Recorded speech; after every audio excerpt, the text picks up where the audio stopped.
The first 30 days of sobriety aren't inspiring. They're uncomfortable, they're boring, your emotions are all over the place, and it can be very confusing. And nobody really tells you that. They tell you how amazing it is, how clear your mind will become, and how motivated you'll be. And while all those things eventually become true, it does take some time to get used to. But the truth of the matter is, this first month feels more like a withdrawal from the life you used to live with alcohol. Hi, I'm Jake. I'm 34 years old. I'm a husband.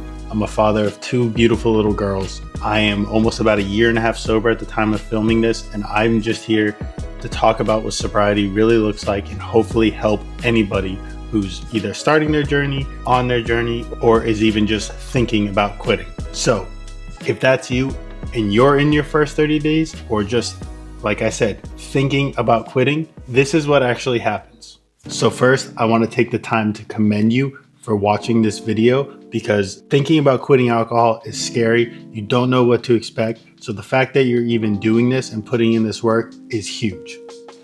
So for me, it helps to break it into 3 phases, week 1, week 2, and then we'll put week 3 and 4 kind of together. So week 1, days 1 through 7, simply put, it's a shock to your system. Your sleep gets all weird because you're tired, but you're wired at the same time.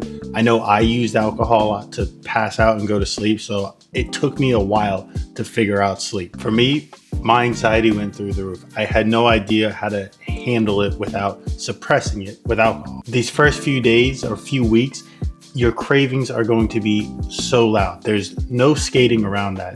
The cravings will be there. You just have to stay disciplined enough and mentally strong enough to push through that. And quite honestly, you feel exposed. That security blanket of alcohol that we all use to kind of numb out is gone. So you feel completely vulnerable and completely exposed. And that's okay. You see, all this is happening because you're not just quitting alcohol, but you're removing your coping mechanism. So some practical takeaways that can help get through this first rough period. 1, find something else to drink, non-alcoholic. It should be water, but whether that could be decaf coffee. For me, I was heavily Diet Cokes.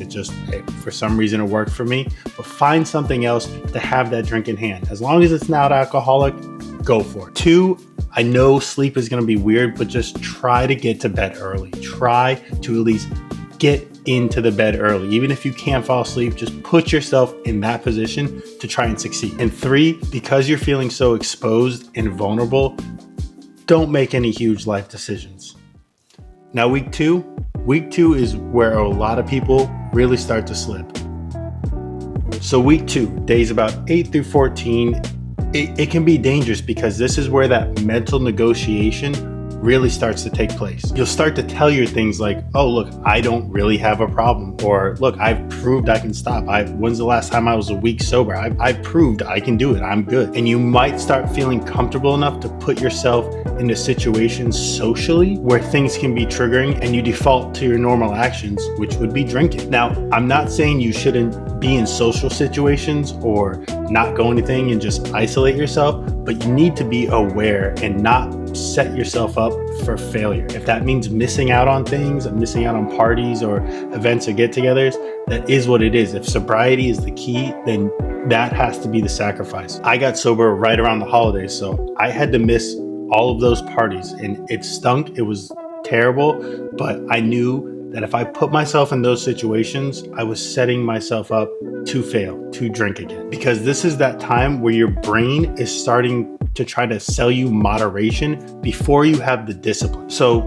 some advice to get through this period where it becomes a little dangerous and that mental gymnastics starts is, like I said, avoid social environments where drinking is the norm. If you have to miss out on things, that's okay. A big thing also is replacing that nightly ritual. If you're so used to drinking at night, replace that with something. That could be the gym, that could be getting into content creation like this, that could be taking walks, reading books, anything, journaling. Just start to build a new ritual and a new practice of things you do at night. The big thing here is just staying active after 7 p.m. Find something to fill your nights that is productive.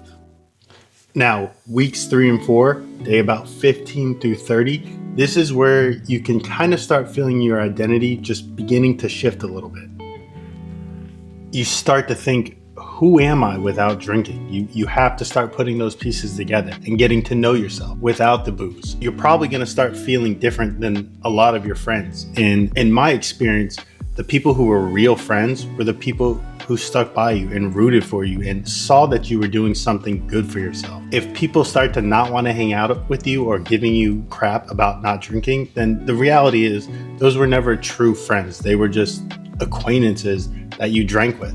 And while that may be fun, if they don't add to your life, then you don't need them in your life. And you may start to begin to feel some emotional clarity, which I know can feel uncomfortable because as alcoholics, I know that we kind of suppress those emotions and don't really want to feel them, good or bad. But this is when, because we're starting to get sober and we've strung together some days, that clarity of emotions starts to come out, and you have to sit with those. It can be uncomfortable, but it can also be a really good thing. Because see, sobriety doesn't really make you miss alcohol. It forces you to sit with yourself, and it gives you the chance to finally meet your true self. So some advice about these last 15 or so days, this last 2 weeks or so. Same as last thing, man. Really start building those routines. Really start getting into your fitness. That helped me a lot. You'll start to physically feel better if you're hydrated more and you're not drinking all those extra calories. Dive into the fitness thing. That really helps. Something that helped me a lot too was journaling. The first thing I do in the morning is write. It doesn't have to be coherent. It doesn't have to be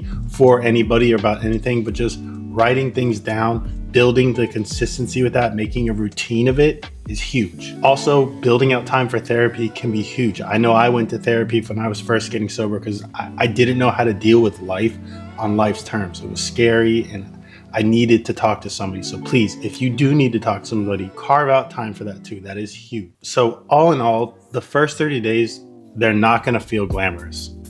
But if you can survive them, something's really starting to shift. Your sleep will start to get better. You will start to think clearer. And most importantly, you will start respecting yourself again. And all of that becomes a new type of addiction. So please, if you're in your first 30 days right now or thinking about quitting, just keep going. But that's it for this time, guys. That's all I got. Please like, subscribe, all that good stuff so that we can spread this message of sobriety to those who need it most. Peace.